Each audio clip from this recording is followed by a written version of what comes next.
제3장 대제성에 대한 반란, 신정통주의의 초월성. 1914년 8월의 포성은 19세기 지적사주의 몰락을 알리고 있었다. 1차 세계대전은 낙관주의의 한 세기를 풍미하던 진보주의의 종말을 고함과 동시에 그 뒤를 잇는 시대의 특징으로서 밑바닥에 흐르고 있었던 비관주의적 흐름을 예비하고 있었다.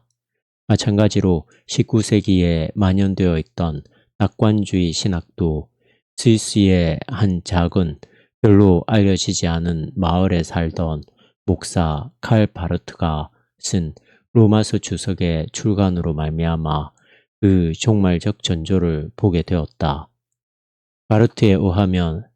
바르트에 의하여 비롯된 당대의 만연된 자유주의에 대한 반발은 당시뿐 아니라 20세기 중반 지점을 훨씬 넘어서까지 신학계를 지배하게 되었다. 그의 개척적인 작업을 뒤따랐던 사상가들은 자기 자신의 독자적인 경로를 그려나가고 있었지만 신학의 새로운 운동을 낳은 이는 바로 이 스위스의 신학자였다. 이 새로운 방향은 일반적으로 신정통주의라는 용어로 불린다. 신정통주의의 운동은 일단의 신학자들이 현대 세계를 위하여 옛 기독교 정통주의의 중심이었던 어떤 교리의 의미를 재발견하려는 시도에 의하여 특징 지어진다. 결과적으로 그 지지자들은 이 새로운 사상에 앞서 나타났던 자유주의와는 복잡한 관계 가운데 서게 되었다. 한편으로 신정통주의 신학자들은 계몽주의를 하나의 기정사실로 바라본다는 점에서 과거 자유주의자들의 후예였고 그 결과 그들은 자유주의적 선조들과 함께 성서 비평을 받아들였다. 반면 그 젊은 신학자들은 자연신학을 강조한 데서 나온 자유주의적 문화 기독교라는 것에 대해서는 거부했다. 그들은 개신교 자유주의가 기독교 신앙을 현대적 사고의 구미에 맞게 해보려는 의도를 너무 강하게 가진 나머지 복음을 상실했다는 것에 대하여 심각한 우려를 표하고 있었다. 하나님의 말씀, 초월자의 음성이 죄 가운데 빠진 인류에게 더 이상 화해의 좋은 소식을 큰 소리로 들려주지 못하고 있었다. 신정통주의는 하나님이 저 건너편으로부터 말씀하시는 것을 다시 들을 필요가 있는 세계를 향해 이러한 잊혀진 테마들을 다시 주장하려고 했던 것이다. 인간의 죄, 하나님의 은혜, 개인의 결단과 같은 테마들을 되찾아 주장하려던 중 20세기의 신정통주의는 19세기의 한 목소리로부터 영감을 얻게 되었다.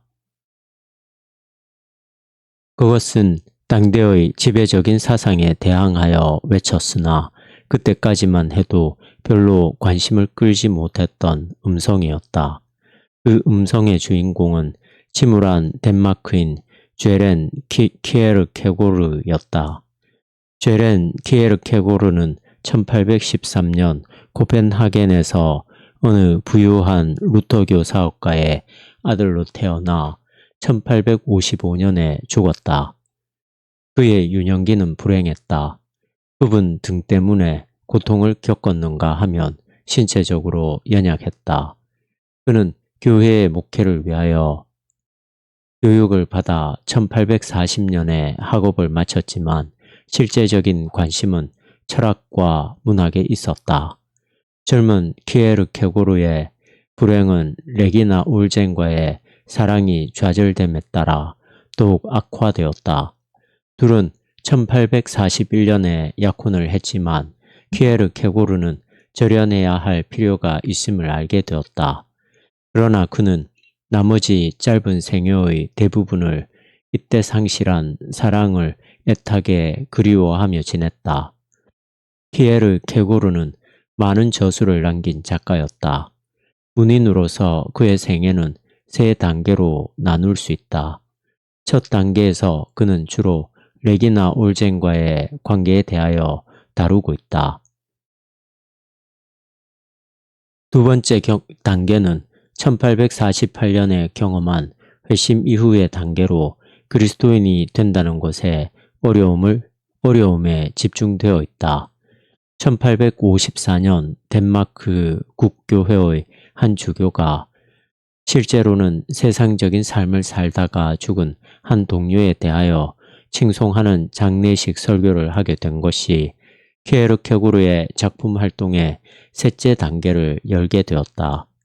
그는 초대교회와 당시 덴마크 교회의 괴리에 대하여 노출시킴으로써 국교회에 대하여 통렬한 공격을 가했다. 키에르케고르의 통렬한 비판의 이면에는 당시 그의 조국의 지식인들이 받아들이고 있었던 헤겔 철학과의 근본적인 논쟁이 있었다. 이 덴마크의 철학자는 이성이 삶의 기본적인 종교적 문제들에 답할 수 있다고 하는 당시 널리 유행하던 견해를 거부했다. 인간 정신의 진보를 절대 정신의 역사적 자기 발전과 연결시켰던 해결적 결합에서 나온 집단주의에 대항하여 키에르케고르는 개인을 강조했다. 그는 당대의 전통적인 지혜 대신 적어도 그의 사상에 대한 20세기적 해석에 의하면 진리의 본질에 대한 새로운 견해를 제시했다. 진리는 비인격적인 것이거나 냉정한 사고에 의해 얻어지는 것이 아니다. 오히려 진리는 주관적인 것이다. 즉, 진리는 인격적 주체가 마음을 다해 진리 안에 있으려는 의지를 가질 때 생겨난다. 결국 진리 추구의 출발점은 보편적인 것들에 대한 관조적 명상에 있는 것이 아니다. 오히려 진리는 구체적인 삶의 상황 안에 있는 구체적인 개인으로부터 시작한다. 키에르케고르의 잘 알려진 진리의 정의는 다음과 같다. 가장 열정적인 내적 본질을 나의 것으로 사유화하는 과정 속에 꼭 붙들려 있는 객관적 불확실함이 진리이다. 철학적 단상에서 키에르케고르는 그가 말한 것으로 유명한 기독교와 소크라테스적 종교 사이의 차이에 대하여 그 윤곽을 보여주고 있다. 후자, 즉 종교 A는 내재성의 종교이다. 왜냐하면 그것은 진리가 개인의 내부에 있다고 전제하기 때문이다. 진리가 출현하기 위해서는 누군가가 이 인식의 주체를 도와서 그 속에 있는 진리를 낳도록 돕는 산파의 역할만 해주면 된다. 그러나 예수의 종교, 즉 종교 B 또는 타자의 종교에서는 배우는 자에게 진리가 결여되어 있다.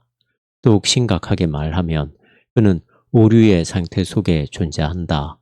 그러므로 이 개인에게는 진리를 가져다 주고 그 진리를 수용하는 데 필요한 조건을 제공해 줄 선생이 필요하다. 그러한 선생이 구원자이며 구속주이다. 또한 그의 오심은 때의 완성이다. 키에르케고르에게 있어서 이 선생이란 물론 예수 그리스도이다. 그러나 예수를 그리스도라고 고백하는 그리스도인의 고백은 이중적 역사를 수반한다. 그것은 하나님이 인간이 되었고 영원자가 시간적 존재가 되었다고 말하는 것이다. 그리고 그러한 고백은 우리의 영원한 행복이 하나의 역사적 사건에 기초를 두고 있는데 그 사건의 역사성은 있을 법한 정도이지 완전히 확신할 수는 없는 것이라고 선언한다. 이것은 역설이므로 기독교의 진리는 이성이 아닌 신앙에 의해서만 파악될 수 있다. 그러므로 그리스도인이 되기 위해서는 이성이 우리를 데리고 갈 수 없는 곳에 신앙으로 진행하기를 감행하는 의지가 필요하다. 그것의 정수는 열정적 관심과 거룩한 두려움과 전율에 있는 것이지 안일한 확신에 있는 것이 아니라고 키에르케고르는 결론 내렸다. 이 19세기의 덴마크 철인에 의하여 발표된 테마들, 곧 하나님과 조우하는 그 순간 말로 표현할 수 없는 신적 진리를 그 개인에게 말씀하시는 하나님의 초월성은 20세기의 신정통주의 신학자들의 토대가 되어 그들은 그 토대 위에서 자신들의 신학 체계를 세워갔고 그들의 신학적 토의를 통하여 그 논제들을 확대시켰다. 칼 바르트 1886년에서 1968년 하나님의 자유로서의 초월성. 미래의 신학 역사가들이 20세기를 돌아볼 때 가장 영향력이 있었던 기독교 사상가로 꼽을 사람은 의심의 여지가 거의 없이 칼 바르트일 것이다. 전 생애 동안 현대교회의 교부로서 널리 인정받았던 그는 신학에 기여한 대규모적이며 독창적인 공헌 때문에 종종 어거스틴, 아퀴나스, 루터, 칼빈, 그리고 슐라이어마흐와 함께 분류되곤 한다. 실제로 모든 20세기의 신학자들은 어떻든 그에 대하여 반응을 보여야 한다는 강박관념을 느껴왔다. 그가 죽은 지 수십 년이 지난 지금도 그의 신학을 분석해 보려는 새로운 논문과 책들이 유럽과 미국에서 계속 나오고 있다. 바르트의 지속적인 중요성을 논하기 위한 학자들의 회의가 정기적으로 열리고 있는 가운데 1986년에는 그의 탄생 100주년을 기념하기 위한 신학자들의 특별 모임이 열리기도 했다. 바르트는 신학이라는 학파가 공식적으로 존재하지는 않으나 유럽과 미국의 수많은 지도적 신학자들은 의식적으로 바르트의 기본적인 신학 프로그램에 동화하고 있으며 그들 나름대로 그것을 계속 잊고자 노력하고 있다. 그의 제자들 가운데 가장 주목받고 있는 한 사람 에버하르트 융엘이 1982년에 쓴 글의 결론 부분에서 논한 그의 위대성에 대한 진술은 결코 과장된 것이 아니었다. 칼 바르트는 그가 극복하려고 했지만 그럼에도 불구하고 여러 가지 면에서 빚을 지고 있는 슐라이어마흐 이후 가장 중요한 개신교 신학자이다. 바르트의 인격적인 영향과 문서를 통한 영향은 신조적 구분을 뛰어넘어 기독교 신학의 모양새를 심층적으로 변화시켰고 개신교의 방향을 심대하게 바꾸어 놓았을 뿐 아니라 20세기의 정치와 문화 생활에 지울 수 없는 흔적을 남겼다. 바르트의 삶과 신학자로서의 생애. 칼 바르트는 1886년 스위스의 바젤에서 태어났다. 그의 아버지는 설교자들을 양성하는 대학, 오늘의 신학교와 비슷함, 설교자들을 양성하는 대학의 교수였고 스위스 개혁교회 내의 상당히 보수적인 그룹과 어울렸다. 바르트가 2살 때 그의 아버지는 베른 대학교의 조교수라는 훨씬 명망 있는 자리를 수락하게 된다. 바르트의 가정 생활은 엄격했지만 전반적으로 행복했다.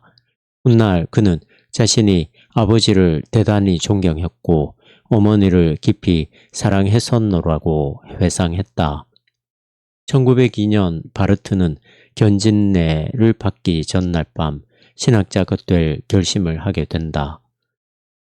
그는 설교와 목회를 염두에 두었다기보다는 훗날 쓴 것처럼 당시 그가 희미하게 이해하고 있었던 교리를 제대로 이해하고자 하는 희망을 가지고 그렇게 결심했다. 그는 베른, 베를린, 티빙겐, 마부르크 등의 대학교에서 신학을 공부하던 중 결국 자유주의 사상 가운데 리칠 학파의 신학 사상을 따르게 되었다. 베를린에서는 하르낙의 영향을 받았고 마부르크에서는 위대한 리칠 신학자였던 빌헬름 헤르만의 제자가 되었다. 물론 후에 그는 이 신학을 철저하게 거부함으로써 그의 스승들을 크게 당황시켰다. 바르트는 그의 생애 말년에 많은 명문 대학교들로부터 명예 박사 학위들이 쏟아졌지만 그 스스로는 박사 학위를 마치지 못했다. 1908년 그는 개혁교회의 목사직을 위해 안수를 받았고 제네바 교회의 부목사직을 맡게 되었다. 거기서 그는 3세기 반 전에 칼빈이 강의했던 바로 그 대강당에서 이따금씩 설교를 하기도 했다. 대부분의 부목사들이 그러하듯이 그는 그 일에서 성취감을 느끼지 못하고 1911년 스위스와 독일의 국경지대의 마을인 자펜빌의 한 작은 교구 교회로 옮기게 되었다. 신학적 역사가 만들어진 것은 바로 이 자펜빌에서였다. 거기서 바르트는 신학에 있어서 하나의 혁명을 창출했던 것이다.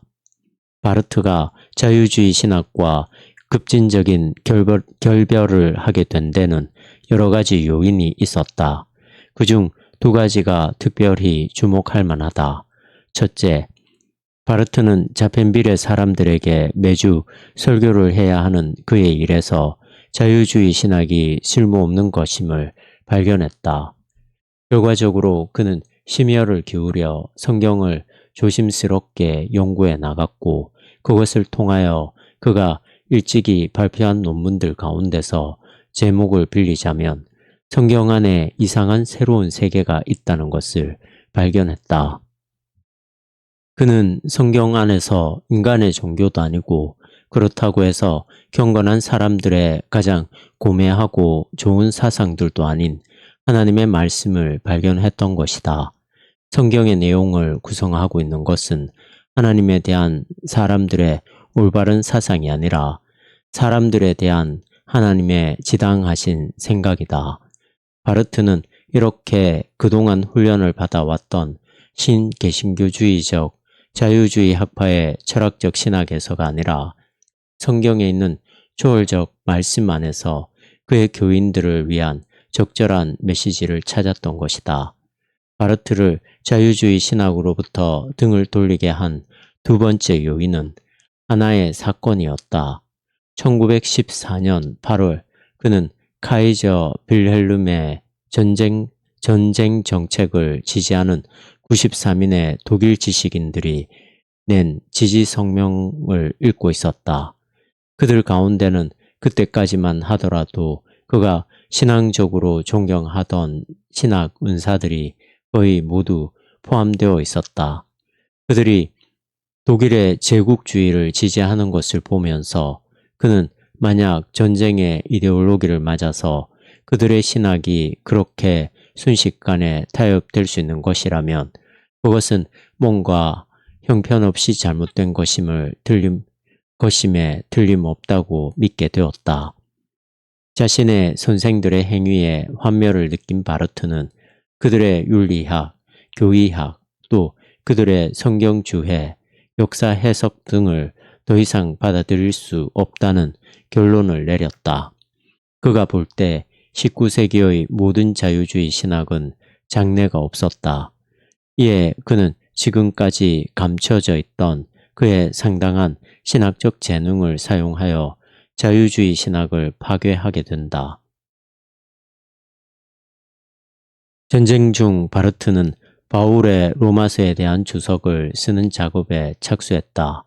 1919년 주석이 출판되자 개신교 자유주의를 혹독하게 비판한 것 때문에 예상치 못했던 열광을 불러일으켰다.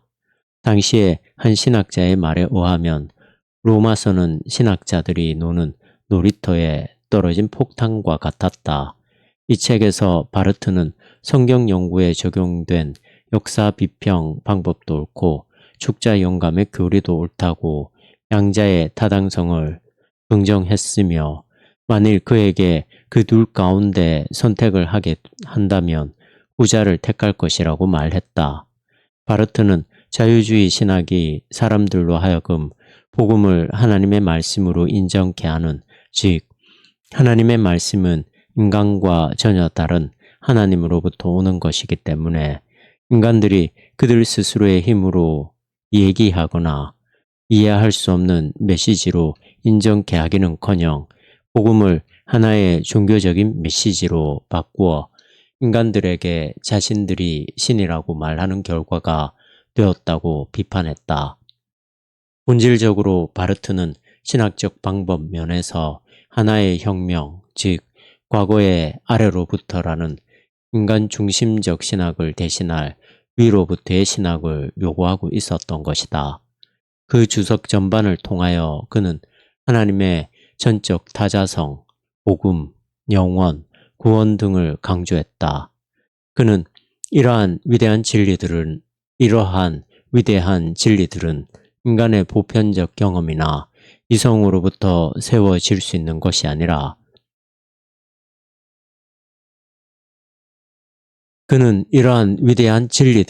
인간의 보편적 경험이나 이성으로부터 세워질 수 있는 것이 아니라 하나님의 계시를 통하여 오는 것이므로 순종함으로 받아들여야 한다고 주장했다. 그는 로마서는 하나님과 인간 사이의 대면에 대하여 강조하는 것 때문에 바르트 신학의 변증법적 신학이라든지 위기의 신학이라는 꼬리표를 안겨주었다. 변증법적이라는 말은 바르트를 헤겔보다는 오히려 키에르케고르의 철학적 방법 영역에 위치하도록 한다. 키에르케고르에게 있어서는 인간의 죄악성과 하나님의 전적 타자성 때문에 하나님의 진리와 인간의 생각이 매끄럽게 정돈되어 결코 하나의 합리적인 종합을 이룰 수 없기 때문이다. 오히려 하나님의 자기 계시의 역설적 진리들은 유한한 인간의 지성으로는 신앙의 도약을 통해서만 포용되어야 하기 때문이다. 바르트는 그의 로마서 제2판에서 자신이 키에르케고르에게 빚을 지고 있음을 인정했다. 내가 만일 어떤 체계를 가지고 있다면 키에르케고르가 말했던 시간과 영원 사이에 무한한 질적 차이에 대한 인정과 그 차이는 긍정적인 의미뿐 아니라 부정적 의미를 가지고 있다고 보는 것에 국한되어 있다. 곧 하나님은 하늘에 계시고 당신은 땅 위에 있다. 그러한 하나님과 그러한 인간의 관계, 그러한 인간과 그러한 하나님의 관계가 내가 보기에는 성경의 테마이며 철학의 정수이다. 로마서가 출간된 지 불과 몇 달 만에 그것은 열띤 토론에 초점이 되었다. 어떤 자유주의 성서학자들과 신학자들은 한 종교적 열광주의자의 야단법석이라고 그것을 일축했으나 다른 사람들은 그것을 진정한 종교개혁 정신의 회복이라고 환영했다. 하르낙과 헤르만을 포함한 바르트의 스승들 가운데 몇몇은 이 주석이 성경에 대하여 비역사적이고 반비평적인 접근 방법을 취하고 있는 것에 대하여 어리둥절해 했다. 그러나 그러한 열광에도 불구하고 많은 목사들과 교사들 그리고 신학자들은 그것이 20세기로 넘어가는 마당에 기독교 신학에 꼭 필요했던 교정책이었음을 알게 되었다. 로마서의 영향력이 이렇게 컸기 때문에 많은 학자들은 19세기 신학의 종말과 20세기 신학의 출발 연대를 1919년에 이루어진 이 책의 출간에 맞춘다. 로마서가 이룩한 성공에 크게 힘입어 바르트에게는 1921년 독일 게팅겐 대학교의 개혁신학 교수 자리가 주어졌다. 그는 이 대학에 도착하자마자 19세기 후반에 그곳에서 가르쳐 지금도 추앙받고 있는 위대한 자유주의 사상가 리첼의 제자들과 심각한 갈등 속에 빠지게 되었다. 바르트는 하나님의 말씀을 인간의 이성 위에 두는 논문들과 책들을 계속 쓰면서 자유주의적 신개신교주의는 계몽주의 시대의 합리주의 문화에 굴복하고 있다고 비난했다. 그는 복음이 직면한 최대의 위험은 그것이 거부되는 것이 아니라 순순히 받아들여지지만 또 하나의 인간 이성과 문화의 소유물로 전락되어 아무런 변화도 일으키지 않는 것이라고 주장했다. 그의 눈에는 독일의 자유주의 신학이 지난 한 세기 동안 복음을 흉물스럽지 않게 만들려다가 부패시켜 버렸던 것으로 보였다. 당연히 그러한 논쟁은 당대를 구가하던 신학 엘리트들로 하여금 바르트에 대하여 우호적이지 못하게 했다. 1925년 바르트는 민스터 대학교로부터 교수직을 제의받았고 거기서 5년을 머물다가 1930년에는 본 대학교로 옮겼다. 이 기간 동안 그의 저술에서는 결정적인 강조의 변화가 나타나기 시작했다. 자유주의 신학에 대한 거부를 포기한 것은 아니었지만 그는 지난 10년간 언명해오던 아니요보다 예수 그리스도 안에 있는 인간에 대한 하나님의 예를 더 강조하기 시작했다. 바르트는 조직신학을 위한 그의 첫 번째 시도를 포기했다. 그는 조직신학이 실존주의 철학에 의하여 지나치게 부패되었다고 봤던 것이다. 그래서 그는 어떤 인간적 사상체계에도 의존하지 않는 절대적으로 신학적이고 그러므로 전적으로 성경적인 신학을 창출하고 싶었다. 더욱이 그는 인간이 가지는 신앙의 주관성보다는 하나님의 계시의 객관성을 강조하기를 원했다. 1931년 바르트는 오늘의 많은 학자들이 그의 성숙한 신학적 방법론에 관한 가장 중요한 진술이라고 생각하는 것을 썼다. 그것은 이해를 추구하는 신앙으로 중세 스콜라주의 신학자인 캔터베리의 안셈에 대한 연구였다. 안셈에 대한 많은 해설서들과는 달리 바르트는 이 위대한 국교도가 합리주의자가 아니라 이성을 이용하여 신앙에 도움이 되게 하려 했던 경건한 학자였다고 주장했다. 신존재에 대한 안셈의 존재론적 논증은 하나님을 신앙과는 별개로 입증하려 했던 시도가 아니라 신앙으로 이미 믿어진 바를 이성적으로 이해하려던 시도였다는 것이다. 안셈에게 있어서 모든 신학은 기도와 순종이라는 맥락에서 이루어져야 하는 것이었다고 바르트는 주장했다. 이것은 기독교 신학이 객관적이고 냉정한 과학이 될 수 없고 예수 그리스도 안에 나타난 하나님의 객관적 자기 계시는 은혜와 믿음에 의해서만 이해될 수 있다는 것을 의미한다. 신학적 해답을 찾는 데 필요한 것은 깨끗한 마음과 열린 눈, 어린아이 같은 순종, 성령 안에서의 삶, 성경을 통한 풍성한 자양분의 공급과 같은 것들이다. 다른 말로 바꾸어 본다면 올바른 신학의 전제는 신앙적 삶이며 그 표지는 항상 계시된 신앙 대상의 텍스트적 근거인 성경에 대하여 명백한 상충은 추호도 꾀하지 않으려는 마음이다. 바르트가 안셈에 대한 논문을 쓰기 전까지는 하나님과 인간이 만난다는 것에 대하여 그 부정성을 강조했었다. 그러나 이 책으로부터 시작하여 이제 그의 신학은 예수 그리스도 안에 나타난 하나님의 자기 계시라는 범위 안에서 하나님에 대한 지식이 가능하다는 것을 강조하기 시작했다. 모든 형태의 자연신학, 곧 자연, 문화, 철학 등으로부터 하나님에 대한 지식을 얻으려 하는 시도에 대하여 그가 항상 반대했다는 면에서 부정적인 요소는 남아 있었다. 그러나 이제 그는 예수 그리스도 안에서 믿음으로 하나님에 대한 진정한 지식이 얻어질 수 있다고 그 가능성을 강조하는 쪽으로 옮겨갔다. 안셈에 대한 책을 완성한 지 얼마 되지 않아 바르트는 교회 교의학이라는 조직신학서의 집필 작업에 착수했다. 이것은 그가 1968년에 죽기까지 13권까지 쓰다가 미완으로 끝났다. 이 책의 가장 두드러지는 특징은 물론 그 규모만을 놓고도 말할 수 있겠지만 전통적 서설이나 철학적 서론 같은 것이 빠져 있다는 점이다. 바르트는 그것을 의식적으로 생략했다.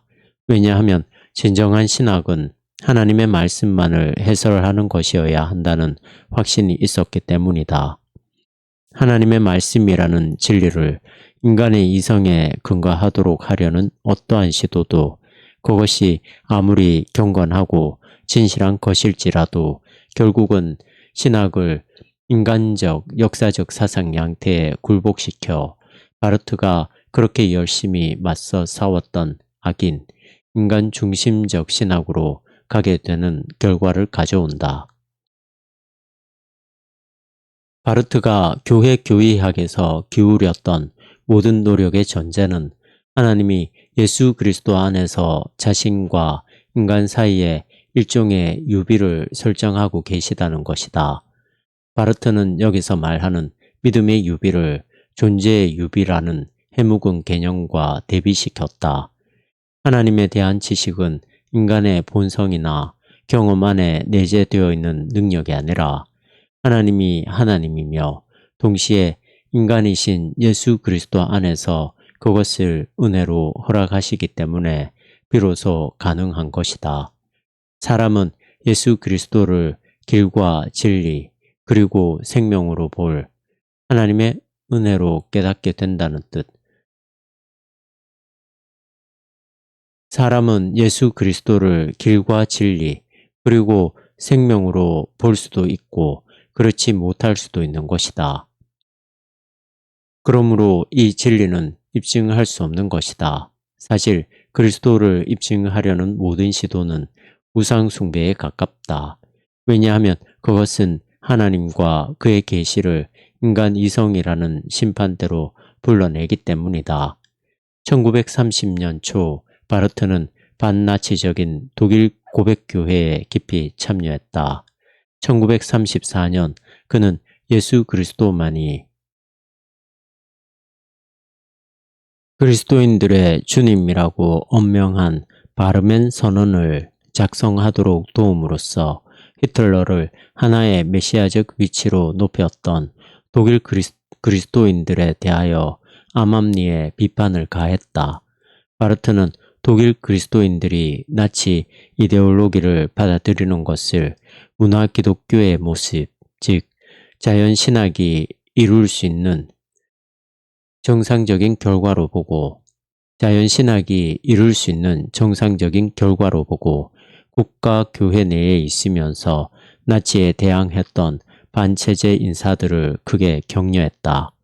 그가 강의 서두에 히틀러에 대한 경례를 거부하고 히틀러에 대한 충성을 맹세하는 서약에 서명하기를 거부하자 독일 정부는 1935년 6월 바르트를 본 대학 교수직으로부터 즉각 해임하였다. 그는 바젤 대학교에서 교수 자리를 부여받고 그가 태어난 도시로 돌아와 거기서 살면서 여생 동안 가르쳤다. 바젤에서 27년간 가르치는 동안 바르트는 줄곧 그의 교회 교의학과 그 외의 많은 책, 논문 등을 저술하는 작업을 했고 시 형무소에서 정기적으로 설교를 하는가 하면 모차르트 연구가로서의 명성도 얻었다. 전 세계로부터 학생들이 그의 강의를 듣기 위하여 왔고 그가 이끄는 세미나에 참석했다. 영국과 미국으로부터 너무도 많은 학생들이 왔기 때문에 바르트는 매주 한 번씩 영어 세미나를 개최하기 시작했다. 1962년 그는 75세의 나이로 전임 교수직에서 퇴임한 직후 유럽을 벗어나는 최초의 여행길에 올라 미국 전역을 7주 동안 돌면서 강연을 하고 관광을 하며 사람들을 만났다. 이때 타임지는 그에게 경의를 표하여 그를 표지 기사로 다루었고 시카고 대학교는 그에게 명예 박사 학위를 수여했다. 그의 생애 마지막 몇 년은 극히 어려운 시간이었다.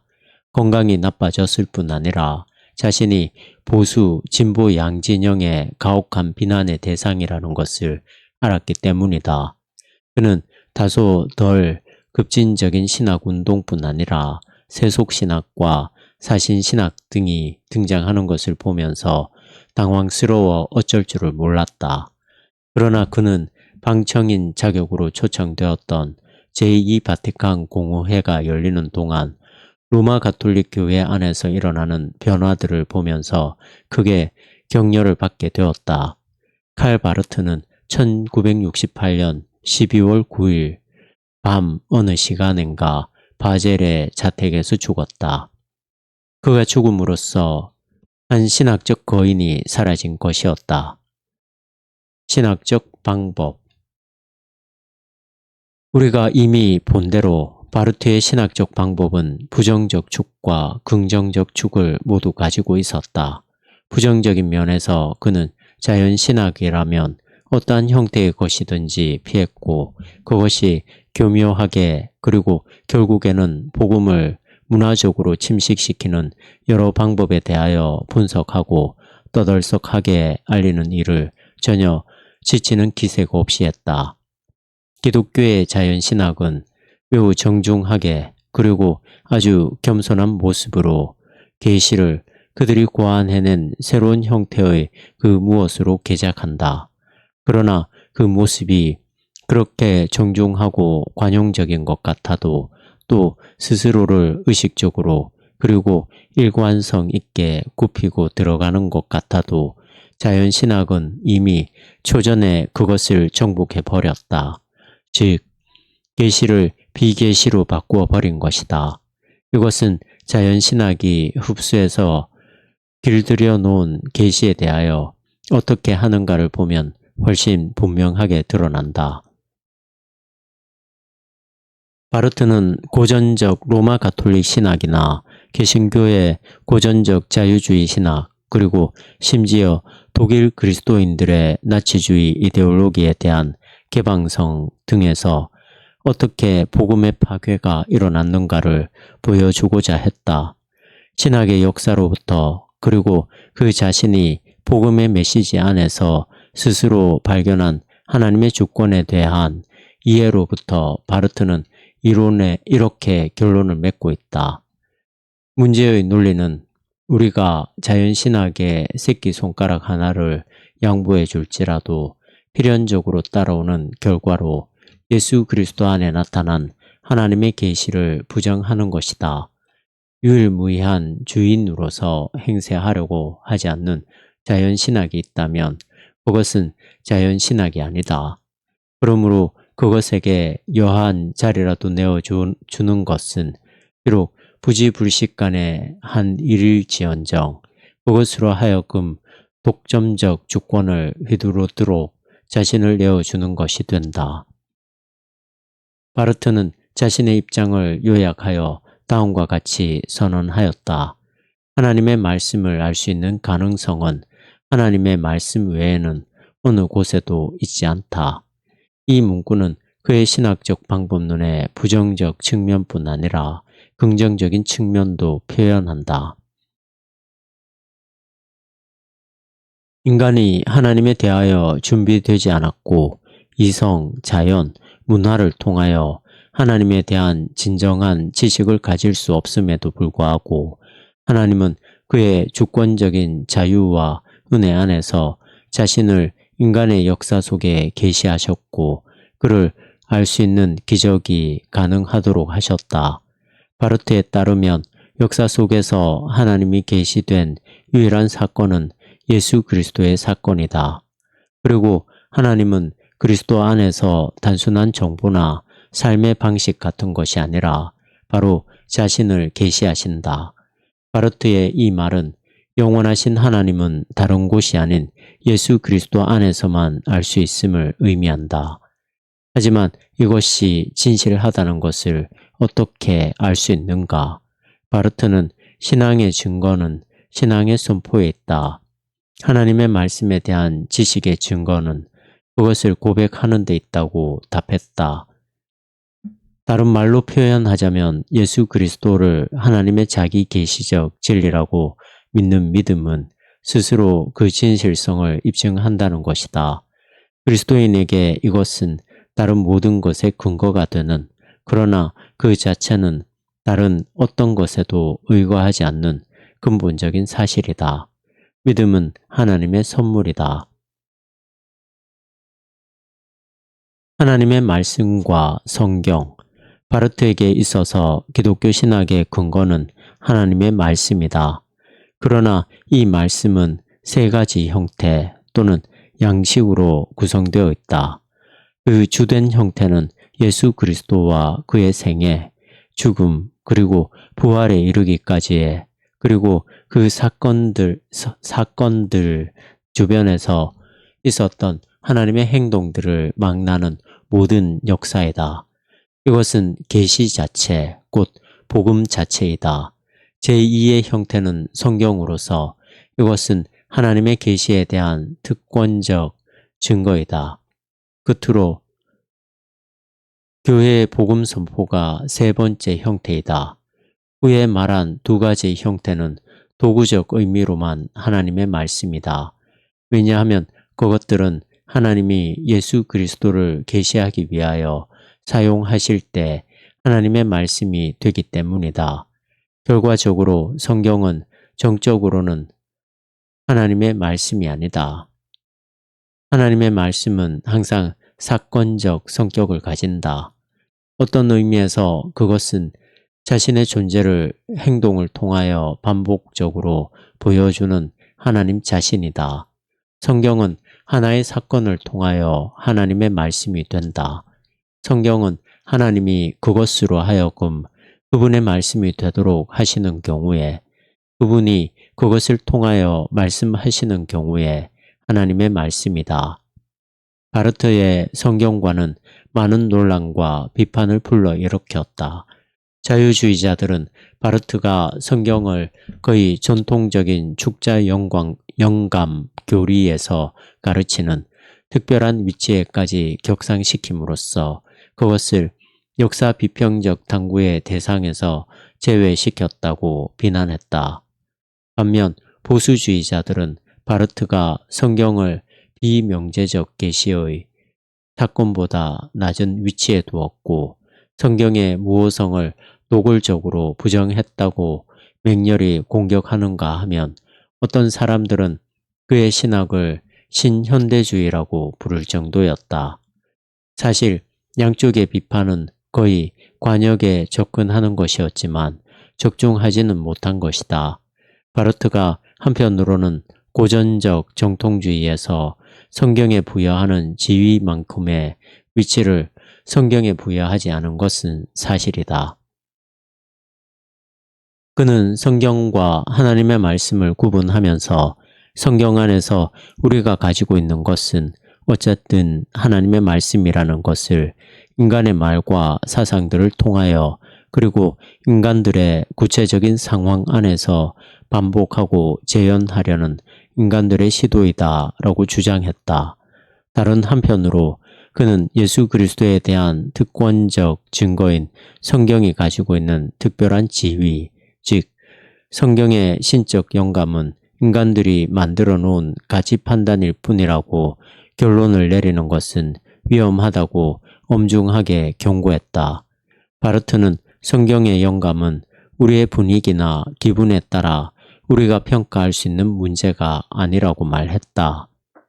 분명 우리가 믿음을 가진다고 해서 성경이 하나님의 말씀이 되는 것은 아니다. 그러나 성경이 우리에게 믿음을 요구하고 우리 믿음의 기저에는 성경이 있으며 또 그것은 우리 신앙의 본질이요 생명이라고 주장하는 것보다 성경이 하나님의 말씀이라는 진리의 객관성을 더 잘 보장해 주는 것은 없다. 그렇게 함으로써 우리는 그것이 살아계신 하나님의 진리, 즉 그 밖에는 다른 어떠한 것도 존재치 않으며 아니하며 인간의 주관성이라는 힘 앞에서도 의심할 수 없는 능력임을 또 우리가 그것을 바로 그러한 것으로 알고 인정치 않을 수 없다고 주장하기 때문이다.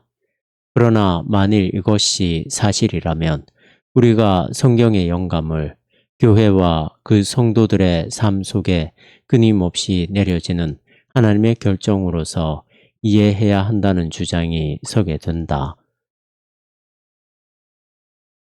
그렇다면 성경이 하나님의 말씀이라는 사실은 결코 개인의 주관적 경험이나 내적, 외적 증거에 기초한 학문적 결론에 의존하지 않는다.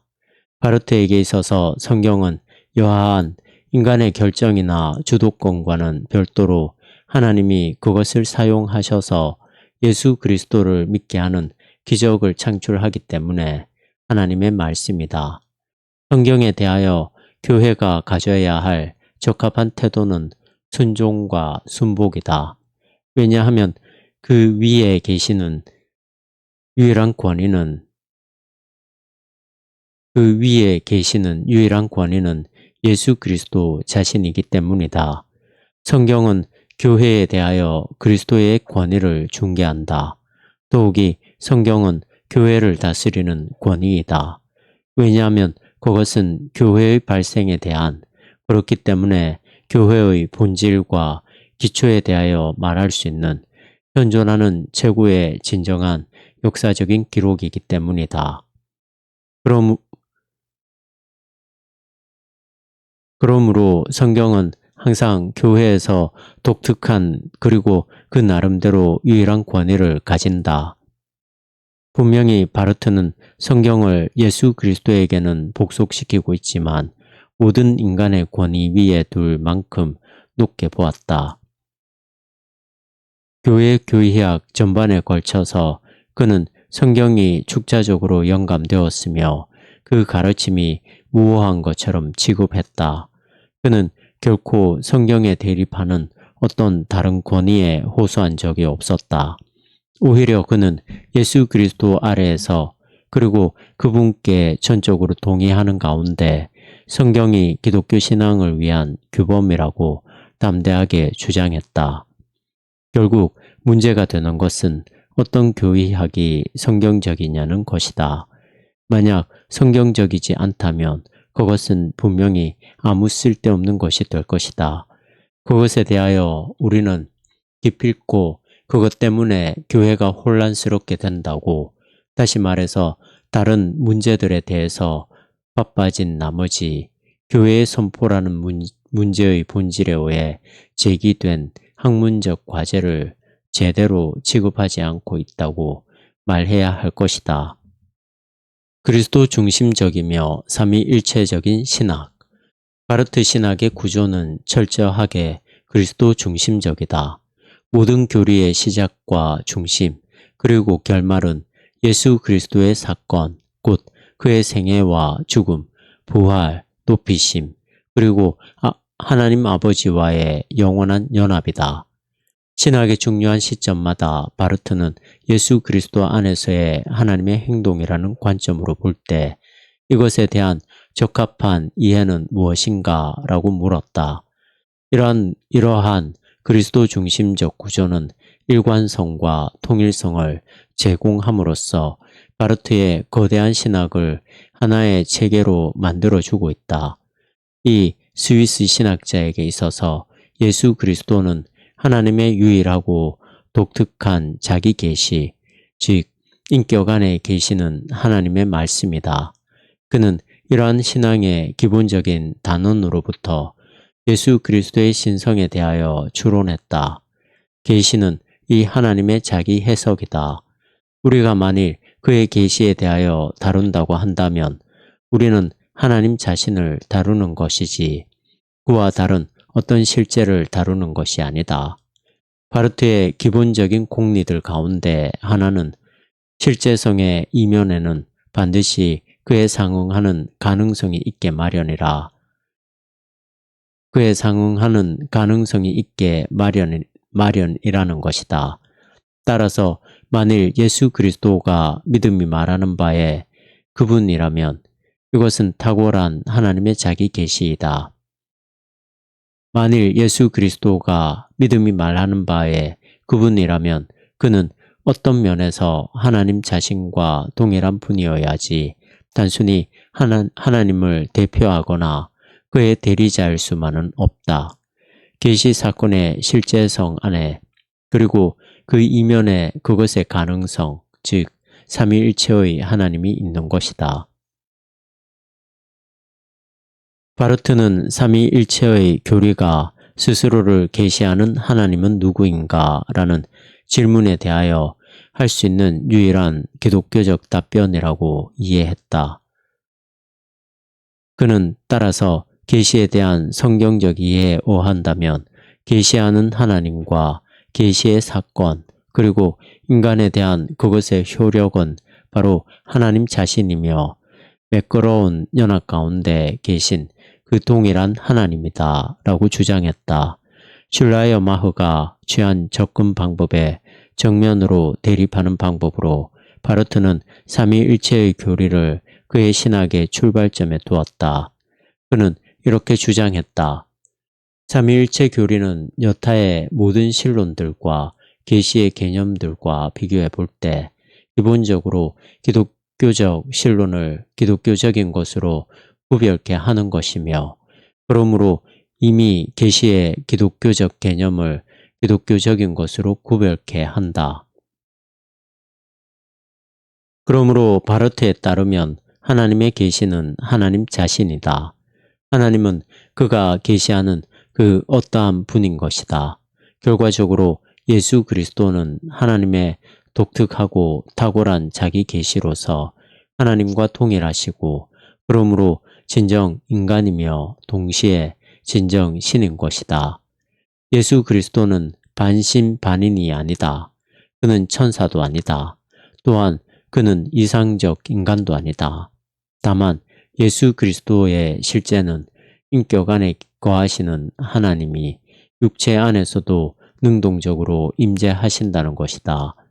인격 안에 거하시는 하나님은 진정한 인간 존재와 활동의 주체이시다. 바르트는 예수 그리스도에 대해 말하면서 하나님의 두 번째 존재 양태의 성육신에 대해 분명히 이야기한다. 그는 위격이라는 말보다 양태라는 말을 더 좋아했다. 현대인들에게는 위격이라는 말이 불가피하게 인격이라는 의미를 내포하고 있고 하나님은 오직 한 인격을 가지고 계시기 때문이다. 만약 예수 그리스도가 성부와는 다른 인격이시라면 그분은 성부의 자기 계시일 수가 없다. 바르트의 의견에 따르면 성부, 성자, 성령은 하나님 안에서 영원히 절대적인 연합을 이루고 계시는 신적인 존재이시다. 그러나 그분들은 예수 그리스도 안에서의 하나님의 자기 계시와 교회의 삶 내에서의 성령의 임재를 위해서 반드시 구별되어야 한다. 그러므로 바르트가 하나님은 예수 그리스도이고 예수 그리스도는 하나님이다 라고 했을 때 그는 삼위일체라는 상황 내에서 이 말이 이해되기를 원했다. 예수 그리스도는 하나님의 두 번째 존재 양태요. 성부 자신의 인격이 그대로 반복되어 나타나신 것이다. 자유로이 사랑하시는 분으로서의 하나님. 삼위일체 교리가 그의 신론의 중심과 핵심이긴 하지만 바르트는 그의 교회 교의학 중 성권 전체의 대부분을 하나님 존재의 속성들 곧 탁월성을 위하여 할애했다.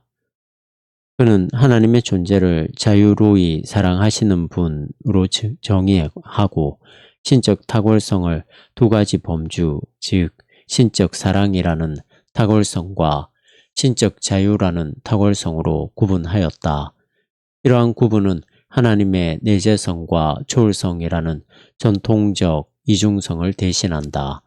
바르트는 예수 그리스도라는 하나님에 대하여 정당한 평가를 하기 위해서는 하나님의 사랑과 자유가 동등하게 강조되어야 하며 균형을 이루어야 한다고 주장했다. 하나님의 사랑은 예수 그리스도 안에 계신 자신과 인간들 사이에 교제가 있도록 그가 자유로이 선택하신 것이다. 하나님은 기꺼이 우리의 하나님이 되고자 하시며 우리를 자신의 소유로 삼고자 하신다. 이것은 무엇보다도 하나님이 예수 그리스도의 십자가 안에서 죄악된 인류와 은혜로이 동화하셨던 것, 곧 하나님의 아들이 먼 나라로 찾아오신 길에서 드러난다. 이 위대한 하나님의 사랑을 표현하는 탁월성들은 은혜와 거룩, 자비와 의, 인내와 지혜이다. 바르트는 사랑으로서의 하나님을 어떤 식으로든 제한을 두지 않고 나아가서 이 사랑의 자유를 강조했다. 이 세계에 대한 하나님의 사랑은 진정하며 영원한 것이지만 그것이 필연적인 것은 아니다. 그분이 이 세상을 사랑하지 않기로 했다 하더라도 하나님은 여전히 사랑이시다. 여기서 주의하지 않으면 우리는 결국 하나님에게서 신성을 박탈하게 될 것이라고 경고했을 때 그는 분명 자유주의 신학, 특히 헤겔의 영향을 받은 자유주의 신학에 대하여 생각하고 있었던 것이다.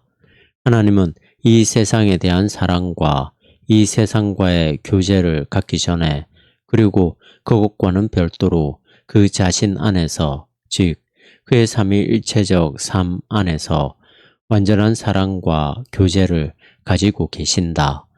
이러한 방식으로 이해할 때에만 범신론을 피할 수 있으며 이 세상에 대한 하나님의 사랑이 진정 은혜로운 것이 될 것이라고 바르트는 주장했다.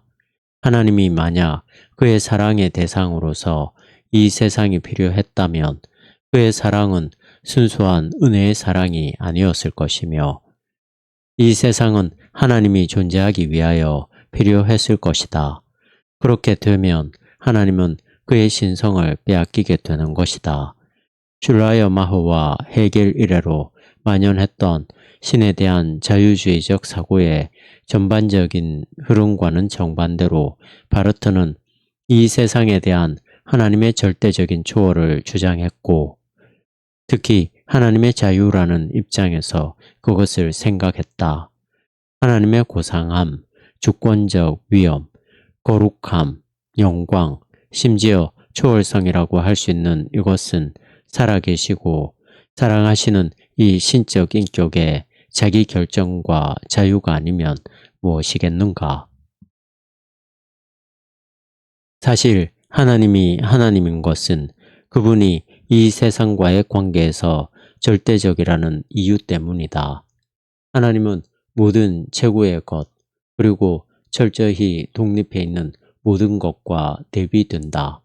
그것들이 전혀 존재치 않았거나 다른 모습으로 존재할지라도 그분은 작아진다거나 달라지지 않을 것이다. 하나님의 자유의 완벽한 탁월성은 조화와 편재, 불변과 전능, 영원과 영광 등인데 바르트는 그 모든 것을 창의적으로 재해석했다. 하나님의 자유에 대한 강조에도 불구하고 바르트는 인류에 대한 하나님의 사랑을 단순한 일시적 기분과 같은 것으로, 즉 그의 신적 삶에 아무런 변화도 가져다 주지 않고 사실 그에게는 별 관심도 없는 어떤 것으로 해석하지 않았다. 오히려 하나님 안에 있는 생명의 충만함은 피조적 생명과의 조화를 향하여 기울어져 있다. 더욱이 하나님은 자기의 자유에 매여 있지 않고 자신으로부터 자유로이 나와 이 세상과의 진정한 교제로 들어가며 예수 그리스도 안에서 가장 심오한 조화에 도달한다. 사실 바르트는 예수 그리스도 안에서 피조물들과의 연합이라는 이러한 의욕과 결심을 하나님이 이 세상을 창조한 근거와 기초로 보았다. 하나님이 이 세상을 창조한 것은 예수의 성육신, 죽음, 그리고 부활 안에서 세상과 언약적 교제를 맺으려는 바로 그 이유 때문이었다. 이렇게 바르트는 예수 안에 계시된 사랑의 하나님 뒤에 어떤 하나님도 감추어져 있지 않다고 생각했다.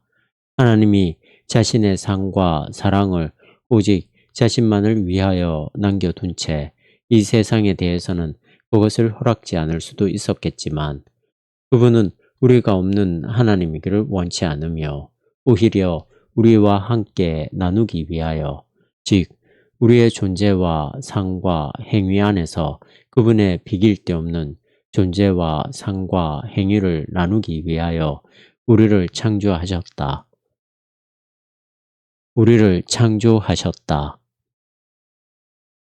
선택의 교리. 바르트에 따르면 하나님이 인간 역사에 들어온 최고의 사건은 예수 그리스도의 십자가이며 그 안에서 하나님의 아들은 죄악된 인류가 충분히 받아 마땅한 하나님의 진노와 배척을 짊어지려고 먼 나라로 들어간다. 따라서 예수 그리스도는 유일하게 선택받은 자이자 배척받은 저주받은 자이고 그 외에 모든 사람들은 그분 안에 포함되며 그분은 대표가 된다.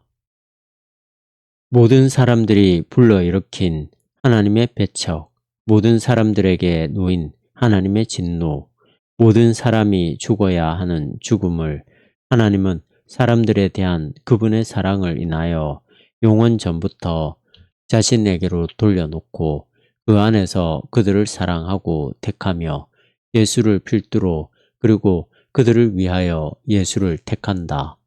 전반적인 그의 신학과 마찬가지로 바르트의 선택의 교리는 소위 그리스도 이론론적이다. 그에게는 예수 그리스도가 하나님의 선택과 저주의 유일한 대상이다. 이중예정이라는 끔찍한 천명과 같은 것이 있어서 인류를 구원받은 자와 저주받은 자로 나누지 않는다. 오히려 모든 사람을 선택하시는 하나님이면서 동시에 선택받은 인간인 예수 그리스도 안에 포함되고 그의 구원 역사의 혜택이 그들 모두에게 미친다. 오직 그만이 하나님의 배척을 당하며 또한 당연히 그가 자신을 배척하는 하나님이다. 하나님의 영원한 뜻인 예수 그리스도의 선택 안에서 하나님은 인간에게 선택, 구원, 생명을 허락하고 자신에게는 배척, 파멸, 죽음을 돌렸다.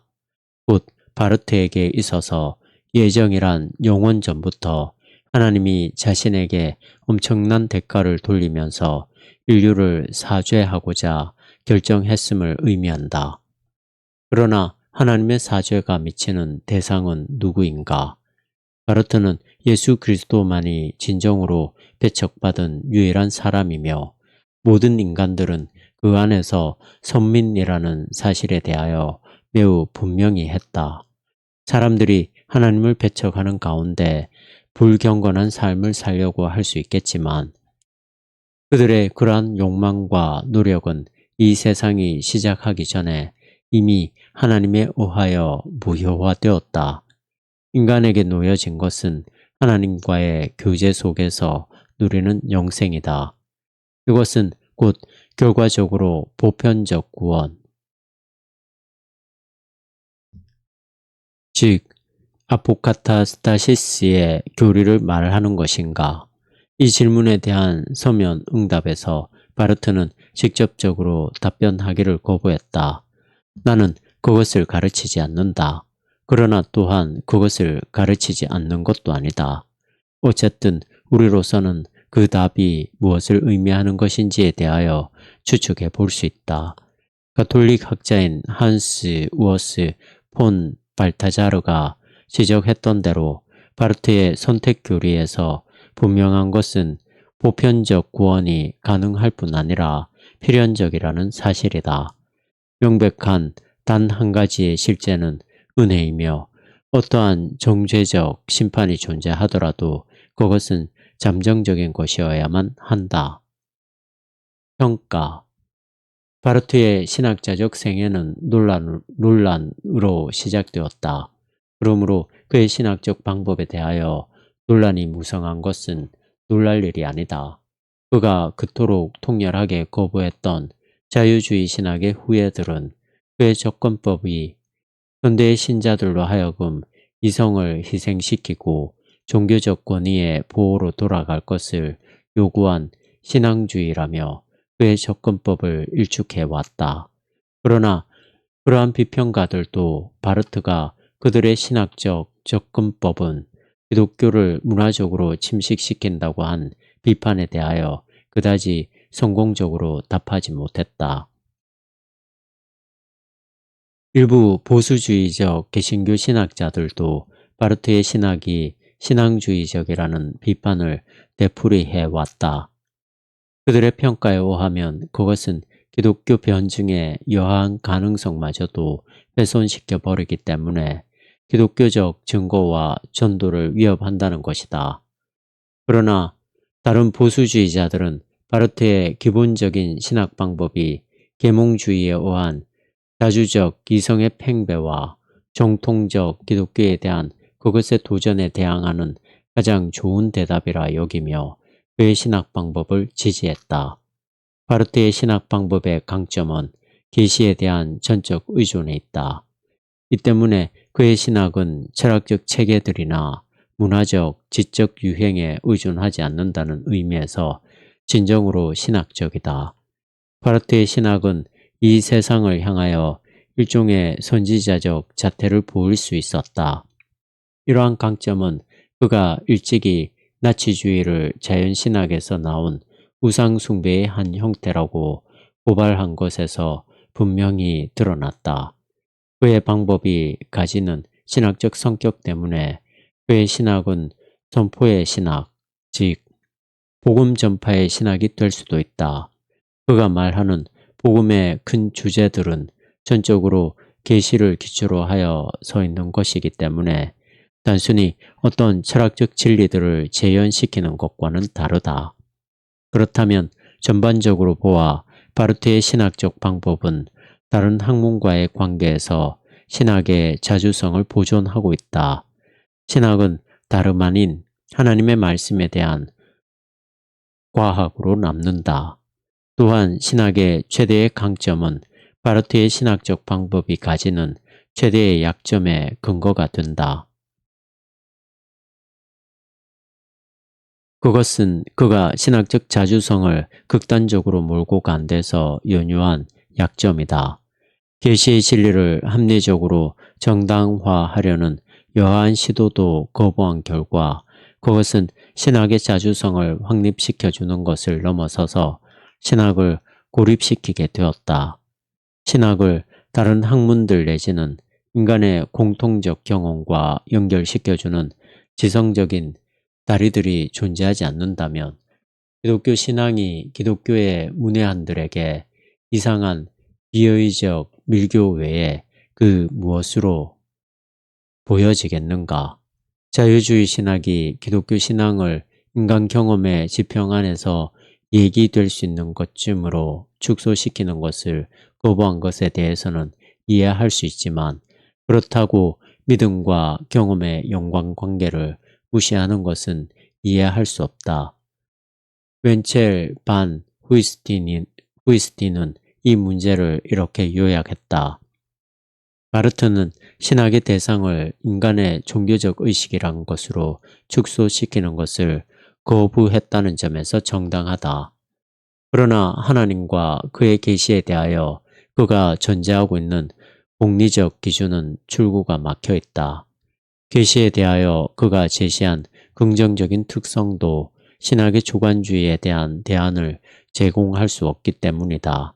실증주의적 계시신학은 대단히 비의적인 방법을 채택하고 있기 때문에 그가 말하는 기본적인 신학적 교의들, 하나님, 계시, 성경, 영감 등이 주관적인 변덕, 그것이 개인적 차원이든지 혹은 영향력 있는 전통을 따르는 것이든지 주관적인 변덕이 만들어낸 산물이 아니라는 것을 납득시키기는 매우 어렵다. 바르트의 신학적 방법이 일으킨 논란의 두 번째 요점은 소위 그리스도 이론론이라는 것이다. 이 용어는 바르트를 비판하는 어떤 비평가들이 그의 신학 전체에 걸쳐 나타나는 예수 그리스도에 대한 극단적인 집중에 대하여 묘사하는 말로 사용했다. 바르트는 예수 그리스도를 그의 신학의 중심과 심장으로 삼음으로써 그의 신학을 그리스도 중심적으로 만들었을 뿐 아니라 하나님에 대한 지식과 그분을 아는 인격적 알물, 예수 그리스도 안에 계시된 것으로만 제한하였다. 발타자르는 바르트의 사상을 걸어 하나님과 인간이 예수 그리스도를 통하여 그 중심에서 만나는 일종의 지적 모래시계라고 묘사하면서 이 모래시계의 꼭대기 부분과 바닥 사이에는 만나는 부분이 그것밖에는 없다고 했다. 그러한 수를 두게 되면 그에 따르는 문제는 어떠한 일반 계시도, 즉 로마서 1장에 나오는 바울의 전반적인 주장의 핵심을 형성하는 것처럼 보이는 계시의 형태도 부인하게 된다는 것이다. 그리스도 이론론에 대한 비난은 바르트가 그의 신학 전체의 기반과 구성 원리로서 예수 그리스도의 인격을 사용하는 것 때문에도 일고 있다. 모든 교리가 일종의 기독론이 되어버린 것이다. 이것은 바르트의 선택 교리에서 분명하게 예시되고 있다. 예수 그리스도는 예정의 주체인 동시에 대상이다. 그러나 이러한 예정론의 도식에서 성부 하나님과 인간의 정확한 위치는 어디인가? 어쩌면 그리스도 이론론이라는 용어는 바르트 신학을 공평하게 묘사하기에는 너무 강한 말일지 모른다. 분명히 그는 성자와 성부와 성령 사이의 구분을 부정하지 않았다. 분명히 그는 성자와 성부와 성령 사이의 구분을 부정하지 않았다. 또한 그는 분명 그리스도와 이 세계 사이의 구분을 불분명하게 하지도 않았다. 더욱이 그리스도를 그가 속한 기독교의 사상적 중심으로 되돌려 놓은 그의 위대한 공로를 충분히 인정해야 한다는 면으로 볼 때 그것은 너무 지나친 논쟁적 용어이다. 그럼에도 불구하고 이 스위스 신학자가 기독론에 대하여 극단적인 집중을 하고 있기 때문에 그의 신학은 한쪽으로 치우친 것처럼 보이게 되었고 구원사 속에서 성부와 성령 그리고 인간의 역할들을 간과하고 있다는 인상을 보이게 되었다. 바르트의 성경에 대한 교리는 자유주의 신학자들과 보수주의 신학자들 양자로부터 상당한 비판의 대상이 되어오고 있다. 자유주의자들은 그가 고등 비평의 학문적 결과들을 무시하여 성경을 마치 축자적으로 영감된 것으로 취급하고 있다고 비판했다. 반면 보수주의자들은 하나님의 말씀과 성경을 지나치게 구분함으로써 성경의 교리적 모호성을 부정하게 되었다고 비판한다. 그러나 양쪽 모두 바르트의 성경관과 성경의 용도에 대한 그의 이해 사이에 그가 두고 있는 차이를 무시하는 경향이 있다. 자유주의자들은 그가 말하는 성경의 용도에 대하여 초점을 맞추고 있기 때문에 성경의 인간적인 성격에 대하여 그가 강하게 했던 말들을 무시한다. 반면 보수주의자들은 그의 성경관에 초점을 맞추고 있어서 바르트가 성경을 신학에서 절대적인 권위로 취급하고 있는 점에 대하여 무시한다. 바르트의 이론과 실제 사이에 있는 명백한 불일치는 실로 비판받아 마땅하다. 바르트가 만일 그의 성경에 대한 이론에 일관성 있게 충실했다면 그가 내놓은 것 같은 보전적 기독교 신앙의 현대적 주해를 자아내는 것이 과연 가능했을까? 간단히 말해서 하나님의 말씀과 성경에 나타난 교리적 명제들 사이에 어떤 긴장이 있다고 말하는 그의 주장대로라면 성경의 가르침을 그렇게 고도로 조직화한 명제적 주해를 일구어낼 수 없었을 것이다. 20세기 신학에 끼친 바르트의 가장 위대한 공헌 가운데 하나는 불분명한 가운데 묻혀있던 삼위일체의 교리를 회복시킨 것이다. 슐라이어 마흐 이후에 자유주의 신학은 이 교리를 마치 초기 기독교가 힐합화된 결과의 한 유물인 것처럼 취급하여 그 안에서 발견할 수 있는 여하한 윤리적 타당성을 보지 못하고 있었다. 이제 신학은 바르트의 영향을 받아 삼위일체의 교리를 심각하게 고려하는 대로 전환하게 되었다.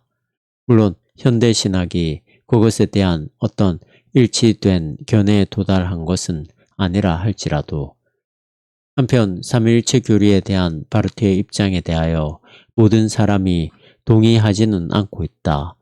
어떤 비평가들은 바르트의 취급 방법이 양태론적 특성을 암시하고 있다고 주장했다.